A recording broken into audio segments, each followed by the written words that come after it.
Merhabalar efendim, hoş geldiniz. Siz tanıyabilir miyiz? Hasan Yatar, Nereden geliyorsunuz? Aydın'dan. Ne rahatsızlığınız vardı? Şeker ve öksürük. Ne kadar zamandır şeker hastasısınız? 10 senedir. Peki nasıl etkiliyor sizi? Allah işte her şeyi yapıyor yani.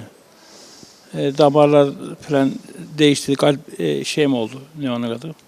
Bypass ameliyatı oldum o şekilde. Bitkisel ürünleri ne kadardır kullanıyorsunuz? 10 aydır kullanıyorum yani şöyle böyle. Evet 10 aydır kullanıyorum. Ne gibi faydalar gördünüz? Allah işte ağız kurumalarım var bir tek şeylerim geçti. Ayaklarım yanmaları geçti. Efendim söyleyeyim gayet iyiyim şimdi. Şekeriniz kaçtan kaça düştü?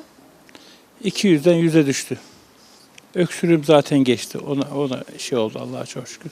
Bir ayda bir şeyim kalmadı binlerde çok şükür. Halen geri kalan duruyor daha evde. O şekilde yani. Doktor Ömer Coşkun'a neler söylemek istersiniz? Allah ebediyen razı olsun. Başka bir şey demem yani.